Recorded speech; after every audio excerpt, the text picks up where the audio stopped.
la deuxième thématique, parlons d'Haïti. Parlons surtout de cette résolution qui a été votée à l'unanimité, à 13 voix pour, 2 voix contre. C'était d'ailleurs du côté du Conseil de sécurité des Nations Unies, l'ONU qui prévoit donc de déployer très prochainement une mission internationale du côté d'Haïti. Le contexte sécuritaire qui s'est énormément détérioré ces derniers mois. Hier, forcément pour quelques jours, l'appel encore lancé il y a quelques jours, la tribu des Nations Unies par le Premier ministre haïtien est venu accélérer les choses. Sylvain de Bourgou, alors comment vous accueillez aujourd'hui l'annonce du déploiement de très prochainement bien sûr d'une mission international du côté d'Haïti afin bien sûr de tenter de trouver une solution à cette crise sécuritaire qui frappe ce pays depuis des mois maintenant?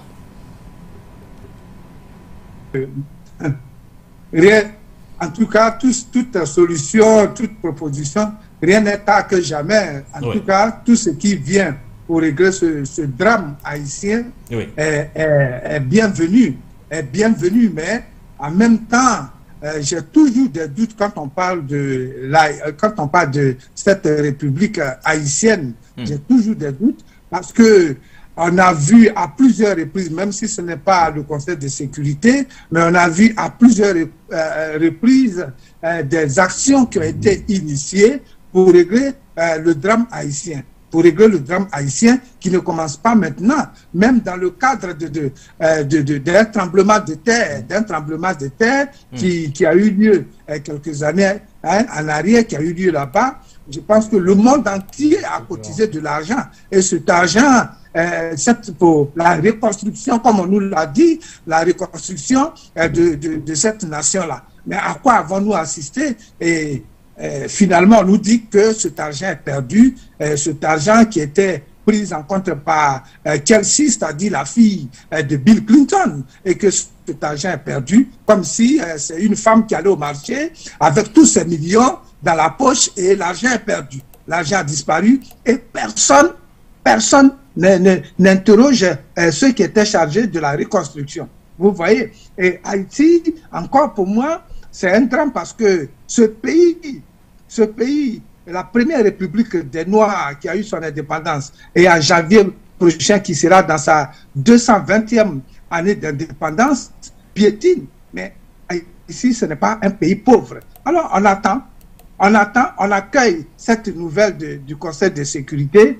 où le Kenya est devant les faits. On attend, on va voir qui est derrière. Parce que Haïti a toujours souffert de celui qui dirige. S'il est américain ou bien francophone, on voit que c'est l'Amérique qui tire vraiment les ficelles. S'il est francophone, c'est cela. On a vu beaucoup d'histoires de cette république avec les présidents qui se sont succédés, qui ont été remplacés par des coups de force. Alors nous attendons et on souhaite réellement que cette fois-ci soit la bonne. Voilà, il faut attendre. Cela représente, selon vous, Sylvain de Bourgou, certainement une lueur d'espoir pour le peuple haïtien. Mais bien avant de vous permettre de dire également un mot sur le sujet en question, passé en parfum donc cette réaction du Premier ministre haïtien, Ariel Henry, c'était bien sûr lors de la 78e session de l'Assemblée générale des Nations Unies du côté de New York. Il est revenu bien sûr sur les conséquences de cette crise sécuritaire qui frappe son pays.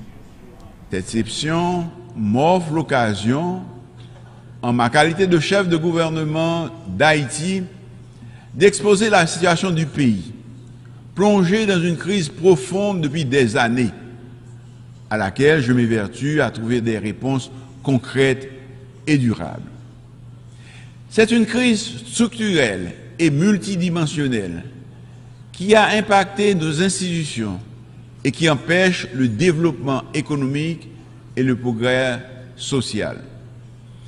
Elle a atteint aujourd'hui sa phase critique avec la dégradation de la situation sécuritaire, où la population subit quotidiennement les attaques violentes des gangs armés qui contrôlent plusieurs quartiers de la capitale et de certaines villes de province. Ils assassinent, incendie, pillent, violent, violente, avec une rare cruauté. Monsieur le Président, nous ne sommes pas là pour accabler ou justifier le passé. Nous sommes ici pour demander aux pays amis, à tous ceux qui, de loin ou de près, regardent notre pays et comprennent qu'il y a quelque chose d'urgent à faire au profit du peuple haïtien, de nous aider à créer un meilleur avenir pour les enfants d'Haïti en rétablissant la sécurité et la stabilité.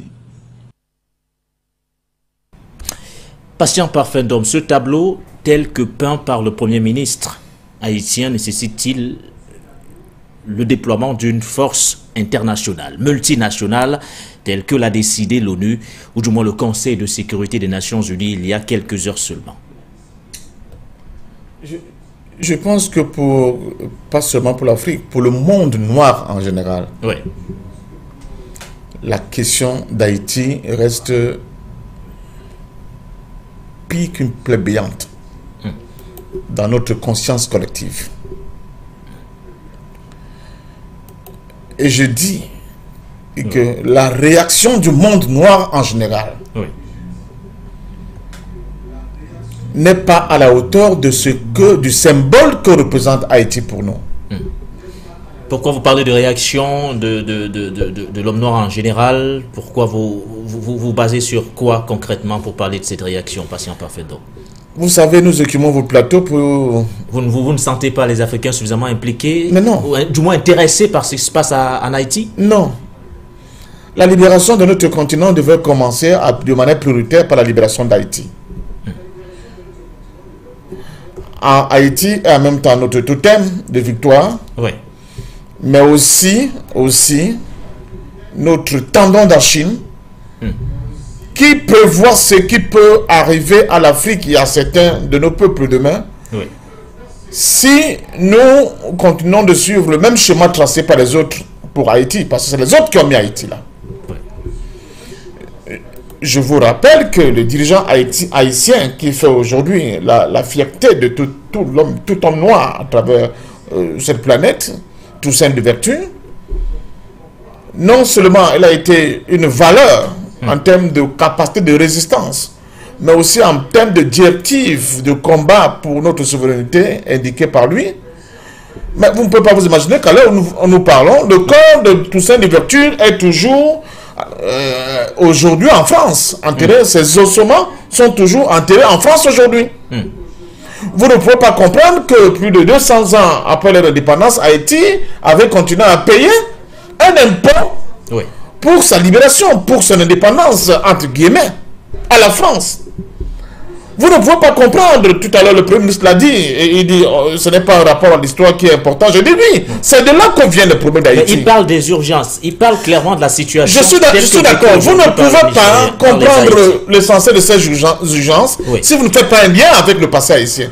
Parce que ça donne l'impression que nous sommes face à un pays où les forces vives de ce pays sont tous complètement lobotomisées par une drogue qui ne dit pas son nom et qui fait des gens barbares, des sauvages, des violents, qui ne savent pas où aller. Ils sont dans cette situation parce que tout a été fait pour qu'ils en arrivent là. Donc je crois sincèrement que la question haïtienne devait intéresser d'abord, de prime abord, le continent africain, l'Union africaine et tous ceux qui pensent résurrection, c'est-à-dire remise à niveau dans des termes qui nous conviennent de la culture de l'homme noir au centre de nos préoccupations. C'est pour cela que j'applaudis les statuts du président kenyan, William Ruto.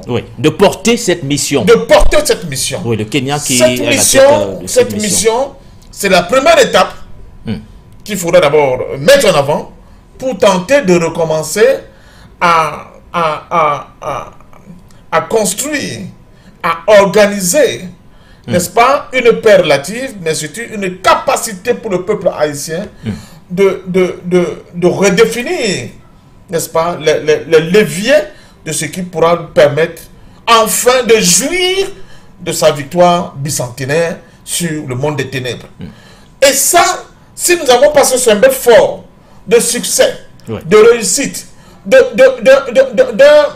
d'un dénouement heureux pour la résistance de l'homme noir et l'homme africain en général, nous ne pourrons pas les convertir en termes de gains, en termes de pensée, en termes d'articulation de nos ressorts propres pour pouvoir nous-mêmes aller à la victoire. D'où la nécessité pour l'Afrique aujourd'hui de le faire. Ce que vous avez, moi, je ne suis pas dans l'analyse de l'immédiat. L'immédiat a une conséquence. Et c'est cette conséquence qu'a produit cette situation d'immédiateté. Haïti est dirigé par des gangs, par une mafia internationale qui veut faire de Haïti un point dans notre conscience pour dire, vous là, quel qu'en soit ce que vous allez produire comme énergie pour vous débattre, voilà votre avenir. Il faut rendre la victoire de Haïti victorieux, excusez-moi, ce qui peut paraître comme une tautologie, pour que justement, nous ayons nous aussi de véritables black stars qui brillent au firmament de notre volonté d'émancipation totale, n'est-ce pas, vis-à-vis de ceux qui nous ont maintenus dans la situation d'esclaves pendant 5 siècles, ne l'oublions pas, de colons, de colonisés pendant un siècle et de néo-colonisés pendant pratiquement un siècle aujourd'hui. Ça veut dire la problématique haïtienne au cœur, je dis bien au cœur de la volonté des peuples africains de s'affranchir de toute forme de domination. Ça veut dire la force internationale dont nous parlons sur ce plateau n'est pas réellement la solution aujourd'hui si on ne jette pas le regard sur les causes qui ont entraîné Haïti sur quoi nous assistons aujourd'hui. C'est en gros le résumé de votre argumentaire, patient Parfendon. Écoutez, il y a déjà eu des propositions, il y a eu des casques bleus de l'ONU à Haïti. 2004, 2017, voilà. Il y a un scandale. Voilà. La mission de l'ONU a été au cœur d'un véritable scandale de violence sexuelle, de choléra, entraînant plus de 10 000 morts du côté d'Haïti. Merci. Donc je dis, ce n'est pas une question de la communauté internationale, c'est la question de l'Afrique. Haïti est la question de l'Afrique. Et moi je suis abasourdi vis-à-vis de cette démission collective des élites africaines, des pays africains vis-à-vis du sort de Haïti. Ce sont les ténors de notre continent qui devaient prendre les devants dans cette affaire-là. Mais une fois de plus, ça démontre le niveau d'engagement de nos États, de nos élites vis-à-vis des questions de la valeur de la vie de l'homme noir.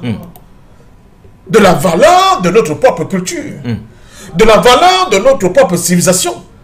Vis-à-vis, n'est-ce pas, de ce que nous voulons présenter au monde entier comme véritable référentiel de ce dont nous sommes capables de leur offrir. Je dis que nous ne pouvons pas continuer à accepter ce que vivent les Haïtiens en parlant des petits gangs qui écument et qui ont fait des OPR dans des villes. Ce n'est pas ça le problème de fond. Le problème de fond, c'est que la mafia internationale, n'est-ce pas, de ce monde underground, a décidé de tout le temps, chaque fois qu'on fait se regarder dans le miroir, de nous projeter le visage sanglonnant, le visage attristant, le visage d'esclaves de Haïti pour nous dire voilà votre futur. Et ça, pour moi, ça devait être une yellow line qu'aucun Africain ne doit accepter dans sa conscience aujourd'hui. Pour rappel, on parlait bien sûr de 13 voix au Conseil de sécurité des Nations Unies. Il y a eu 2 abstentions, la Chine et la Russie. La Chine notamment a évoqué l'idée selon laquelle aujourd'hui la situation qui est vécue par Haïti, notamment la guerre des gangs de ce côté, les armes qui sont utilisées viennent des États-Unis. Donc, il est hors de question pour la Chine d'adopter ou du moins de voter une résolution qui permettrait aux Nations Unies de déployer une mission internationale du côté d'Haïti. Alors, Sylvain de Bogo, rapidement, peut-être en 1 minute, avez-vous l'impression qu'on ne se pose pas les bonnes questions parlant d'Haïti aujourd'hui et qu'à chaque fois, on se retrouve dans un éternel recommencement? Déjà, une mission de l'ONU a été déployée de ce côté entre 2004 et 2017, cela n'a servi à rien du tout. Là, on nous parle d'une nouvelle mission. Sera-t-elle différente cette fois-ci, Sylvain de Bogo, à votre avis? Pour moi, en mettant le Kenya devant, c'est pour peindre le visage de Haïti en noir, parce que ce sont des noirs qui sont là-bas. Sinon, je le disais tantôt, c'est celui qui tire les ficelles. C'est lui qui tire les ficelles. Soit ce sont les États-Unis ou bien la France. Et c'est ce qui mine le problème haïtien. Sinon, l'Afrique peut toujours s'engager. L'Union africaine peut s'engager. Mais si ces nations dites de la communauté internationale autoproclamée n'arrêtent pas de tirer les ficelles, la situation haïtienne sera toujours la même. Donc, comme l'a dit mon très cher frère Patient, c'est cela. Il faut régler le problème en profondeur, sans oublier l'histoire haïtienne. La Haïti est là pour donner un exemple. C'est un avertissement à tout État noir, d'où qu'ils viennent, pour dire vous n'allez jamais être indépendant. Vous êtes des choses, comme on vous a défini dans le code noir. Et c'est ce qui finit, et c'est ce qui continue. Donc, Haïti, c'est en fait le cobaye qu'on montre au peuple noir pour dire vous n'êtes rien, vous êtes des sous-hommes, et c'est dans cette situation, on va vous maintenir. On va vous maintenir. Alors, le Kenya qui y va, je dis bonne chance. Bon, du courage, le Kenya qui va être devant. J'ai dit beaucoup de chance et beaucoup de courage au président kenyan. Mais en réalité, est-ce qu'il aura les mains libres d'agir comme il entend? Voici la grande question qu'on doit se poser, tout en prenant en compte le passé et le présent de cette république, ceux qui sont en train de souffrir chaque jour. Le Kenya aura-t-il les mains libres? Quelle est la plus-value de la participation du Kenya, parlant justement de cette mission internationale? Vous aurez l'occasion d'y répondre dans un très court instant, Patient Parfait d'Homme. Le temps pour nous de prendre les premiers appelants d'ailleurs de la soirée. Nous retrouvons bien sûr à l'instant M. Bachou Caleb, qui nous appelle depuis Bamako. Bonsoir à vous, M. Bachou Caleb. Bienvenue. Oui, bonsoir. Bonsoir, bienvenue à vous, M. Bachou. Ouais, j'apprécie beaucoup les analyses parfaites, Patient Parfait. Vraiment, il voit les choses. Depuis hier, je voulais vous appeler pour vous dire cela. Parce que, d'abord, lui, il ne divise pas les Africains en Tchadiens, en Nigériens, en Maliens. Vous voyez, bon, ça, c'est ça même le principe. C'est là que nous voulons d'abord venir. Et maintenant, concernant le problème de l'Algérie et le Niger, c'est-à-dire, il faut que ces trois pays qui ont fait cette union militaire fassent aussi une union diplomatique. Il faut que la diplomatie de ces trois pays soit aussi, comment on appelle, une seule diplomatie. Et là, il n'y aura plus de force. Parce que maintenant, l'Algérie essaie de négocier avec le Niger. La Côte d'Ivoire essaie de déstabiliser le Burkina Faso.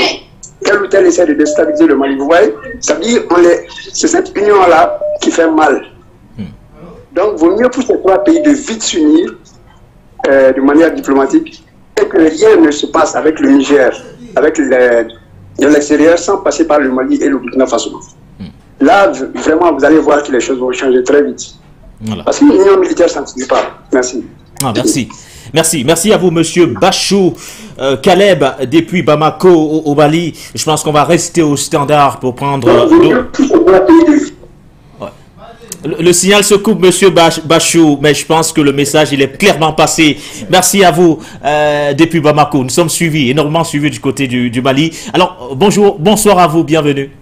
Monsieur, est-ce que vous pouvez vous éloigner de votre poste récepteur? Est-ce que vous pouvez vous éloigner de votre poste récepteur? Ah oui, nous avons notre propre retour studio, chez vous à la maison. Monsieur Bachou, mais je pense que le message, il est prêt. Allô, bonsoir à vous, monsieur, bienvenue.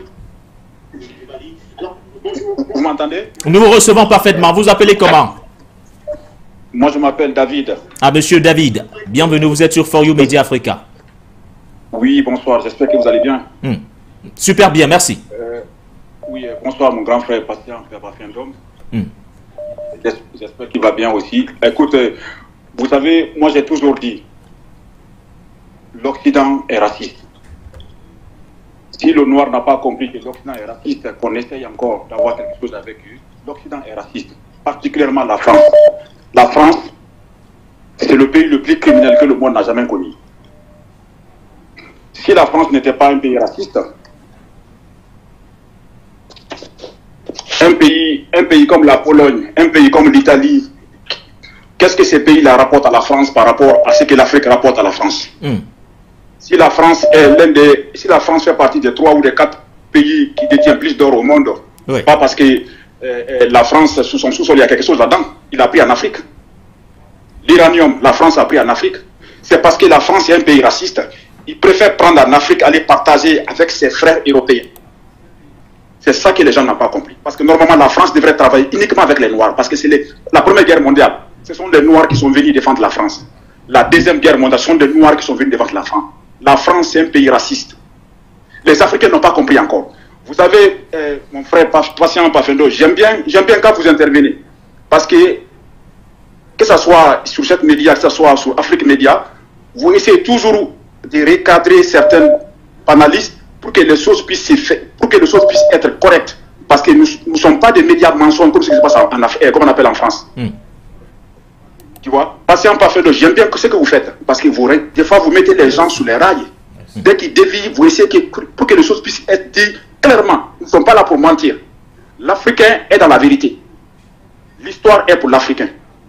L'Africain est dans la vérité. Donc nos médias doivent dire la vérité. Nous ne devons pas suivre les Occidentaux. Ils ont bâti leur monde, leur civilisation sur le mensonge. Tout ce qu'on a étudié à l'école, ce sont des mensonges. On a appris à l'école que Christophe Colomb a découvert l'Amérique en 1492. C'était faux. Il y avait des Indiens là-bas déjà. Donc l'histoire européenne, c'est du mensonge. En tout cas, moi, je dis toujours, mon frère Patient Pafendo, continuez toujours à faire ce que vous faites. Quand vous avez, avec vos collègues sur le plateau, si quelque chose n'est pas correct, n'hésitez pas à recadrer la personne. Parce que l'image des médias est en jeu. Il y a des gens qui essaient de fermer les médias panafricains en Afrique. Donc il faut qu'on soit clair dans tout ce qu'on dit. Banakani fait la même chose. Banakani est clair et limpide. Il dit toujours les faits réels. Tout ce qu'il a dit, j'ai vérifié, c'est la vérité. Tout ce qu'il a dit, j'ai fait mes recherches, c'est la vérité. Merci à vous, monsieur David. Merci. Merci. Je vous souhaite une bonne soirée. Merci beaucoup. Merci à vous, monsieur David. On prend Ngalo Seli. Bonsoir à vous, Ngalo. Bienvenue. Oui, bonsoir, monsieur Nguéné. Bonsoir à tous les téléspectateurs de For You. Bonsoir à vos invités, en particulier à monsieur Patient Pafendom. Monsieur Nguéné, monsieur Tiboun peut bien nous manifester sa bonne volonté, mais nous sommes habitués à tous ces théâtres, comment ils appellent, diplomatiques. Nous intéressons qu'aux résultats. Si la négociation ou bien la médiation de M. Tebboune signifie deux choses. Un, que le Niger doit contrôler la quantité d'uranium qui sort du Niger, je veux dire au microgramme.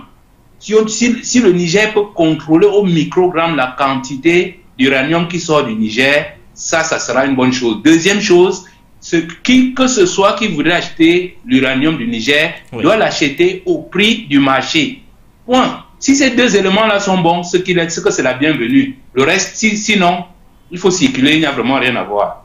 Moi, je vais revenir plutôt sur Haïti pour vous rappeler que pour ceux qui ne connaissent pas Haïti, qui se rappellent qu'il y a Haïti en Afrique. Et le monsieur Ndom aime souvent dire qu'il y a un contentieux historique avec la France, qu'on doit résoudre ce contentieux historique entre la France et le Cameroun. Pourquoi le dit-il souvent? Parce que le Cameroun que vous voyez là, c'est le Haïti d'Afrique. On a tué les dirigeants de Haïti qui ont demandé l'indépendance, exactement comme on a tué les Oumniobé. On a transformé ce pays-là en enfer, alors qu'ils ont des hommes valables, exactement comme au Cameroun. Vous voyez les Camerounais partout dans le monde, qui s'expriment partout dans le monde. C'est parce que c'est un pays des hommes puissants. Mais la France a mis sa main là-dessus, comme un aigle, en disant « je vais les étouffer ». Ceux qui ne connaissent pas Haïti doivent savoir que le Cameroun que vous voyez là, ce sont des Dessalines. Ce sont les Toussaint Louverture. C'est pour ça que la France le sait. Quand De Gaulle a été chassé de France, il est arrivé pour sortir M. Ngalo Seli au Cameroun. Oui, je vais chuter, monsieur, juste pour vous rappeler pourquoi Haïti et le Cameroun, c'est pareil. Je vous dis, quand De Gaulle est arrivé au Cameroun, le Cameroun n'était pas une colonie française. C'est pour ça que nous l'avons accueilli. Toutes les colonies l'avaient refusé. Et nous avons tout fait pour ces gens-là. Et voilà le résultat qui nous donne. Nous vivons vraiment dans une misère absolue. Mais sinon, le combat est le même. Haïti et Cameroun, nous devons nous défaire de la France. Merci d'avoir un peu insisté. Merci à vous, Ngalo Seli. On va prendre Armel. Vous nous appelez depuis la Turquie ce soir. Bonsoir à vous, Armel. Bienvenue. Bonsoir, monsieur Guéné. Bonsoir. Bonsoir à tous les membres de votre plateau. Surtout, je tiens ma révérence à monsieur Pafendom.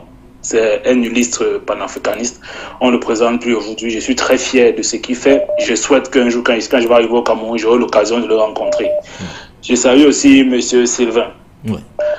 Cela étant dit, je souhaite déjà préciser quelque chose, s'il vous plaît. Les Haïtiens Les Haïtiens que vous voyez là, moi j'ai beaucoup, personnellement, j'ai des amis haïtiens. Ils parlent, ils disent la vérité. Qui arme les gangs aux États-Unis? Vous l'avez dit, M. Parfait l'a dit. Les armes qu'ils ont coûtent tellement cher. Pourquoi ils ont ces armes? Les armes qu'ils ont, ce sont des armes extrêmement chères. Maintenant, pourquoi est-ce que les États-Unis arment les gangs en Haïti? Les amis haïtiens qui sont là, ils nous disent, la première chose, c'est le trafic de drogue. La deuxième chose, le trafic d'êtres humains. La troisième chose, c'est le trafic d'organes. Haïti est devenu le siège de ces trois trafics-là. Maintenant que l'ONU a décidé de partir lancer une intervention pour essayer d'aider les Haïtiens, Inch'Allah, espérons que ça va marcher. Mais ils vont s'affronter aux gangs qui sont armés par les Américains. Il faut qu'on le sache. Vous voulez vous appeler, faites une émission, appelez n'importe quel Haïtien dans le monde. Il vous dira la même chose. Les armes viennent des États-Unis. C'est les Américains qui arment les gangs. Tout le monde le sait. Et ce sont les armes que la police ne détient même pas. Donc en ce qui concerne Haïti, nous savons bien que c'est Haïti le premier pays africain, le pays noir indépendant. Et il y a un autre problème avec les Haïtiens. Oui, en 10 secondes pour sortir, Amel. On les a appris que c'est nous les Africains, on a vendu leurs parents. Ce n'est pas vrai. Tous les amis haïtiens qu'on va rencontrer vont dire qu'on a vendu leurs parents. Que nous ne sommes pas leurs frères. Donc, comme il manque 10 secondes, je profite pour remercier l'équipe technique, remercier tous les panélistes et remercier encore For You Media de l'occasion de nous parler. Merci beaucoup, monsieur. Bonne soirée. Merci, merci. Très bonne soirée également à vous, Armel. On prend Intia, vous nous appelez depuis l'Angleterre. Bonsoir, Intia. Bienvenue à vous.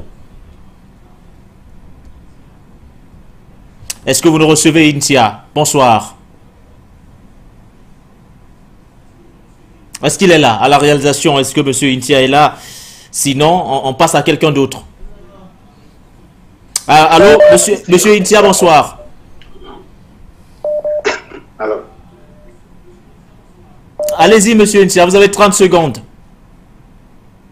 Merci. Voilà. Grand salut à tout le monde et grand salut à mon grand frère Papendom et aussi les journalistes et aussi les techniciens. En fait, il y a un frère qui s'appelle David qui a appelé pour parler de la France. Ils sont racistes. Mon frère, je te confirme, ils sont très, très, très racistes. La France, c'est l'endroit... La France a existé dans ce monde-là pour détruire seulement les Noirs. Parce que quand ils ne détruisent pas des Noirs, ça ne les fait pas de plaisir. Quand ils détruisent des Noirs, c'est ça, ils sont contents, la France. Ils aiment ça. Mais ne vous inquiétez pas, on va les surconscier un à un, les Français. Même si même le monde là, ça détruit, ça reste une seule Français dans ce monde là, on va les juger. L'Afrique va les juger. On va prendre les juger même. On va juger leur tombe là, partout. On va condamner 200 ans dans leur tombe. Ces gens-là, ils nous ont fait fatiguer.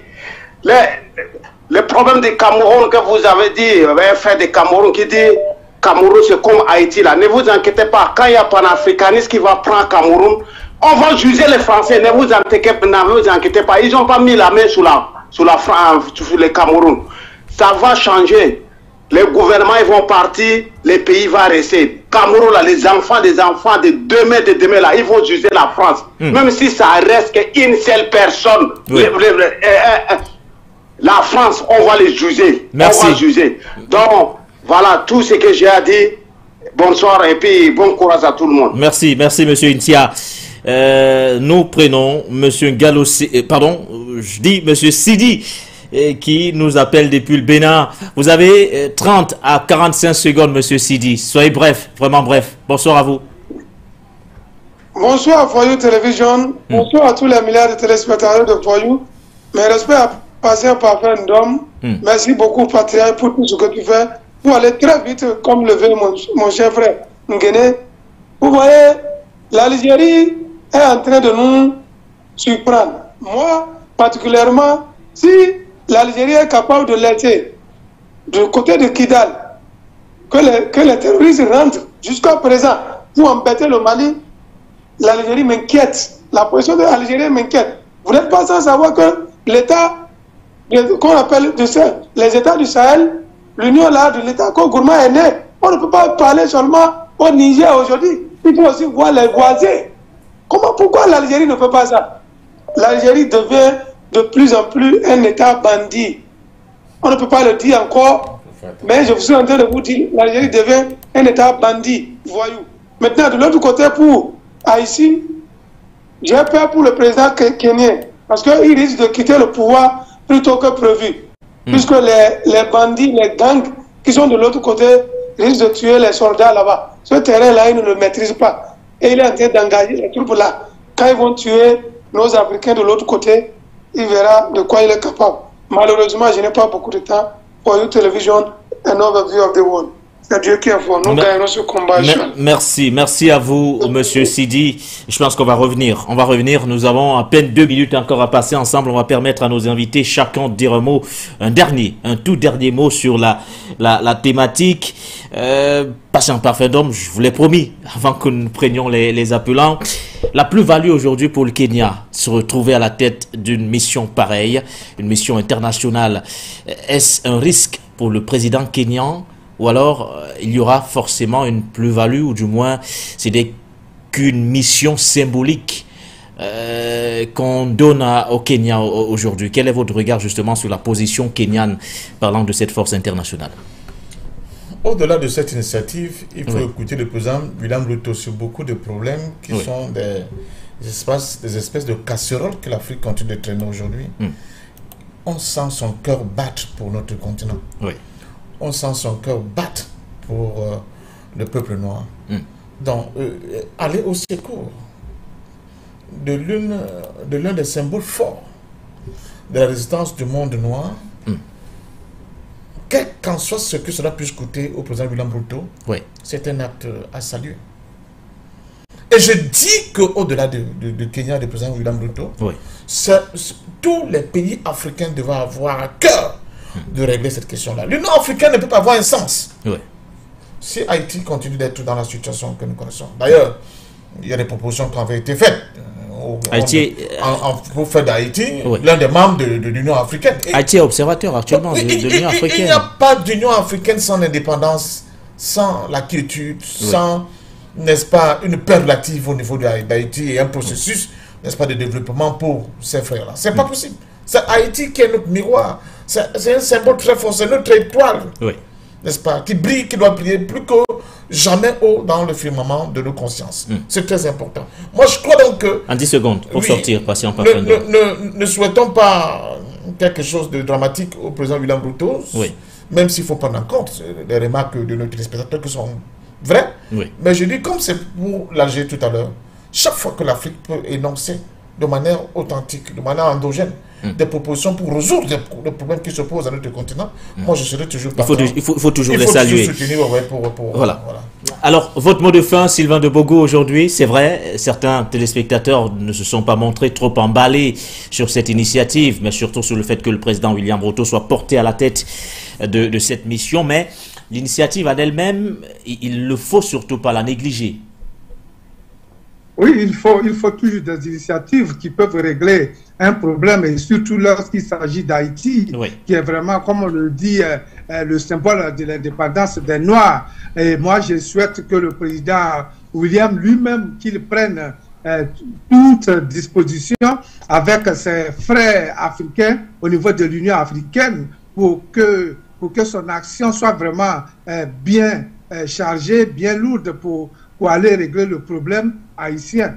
Voilà, c'est à ce prix-là que je pense qu'on pourra vraiment faire quelque chose pour Haïti. Sinon, je répète, il y a toujours ceux-là qui tirent les ficelles. Donc, le président, je pense qu'il est très, très, très averti. Il ne va pas ignorer ce côté-là dans le règlement de ce qui se passe en Haïti. Et je dis beaucoup de courage à ses frères et sœurs de cette République qui est vraiment notre symbole. Merci à vous, Sylvain de Bogo, analyste politique. Actuellement du côté de Londres. Merci pour votre contribution ce soir. Très bonne fin de soirée à vous. Merci beaucoup. Merci. Voilà. Merci également à vous, doyen. Merci. C'est toujours un plaisir de s'abreuver à votre source.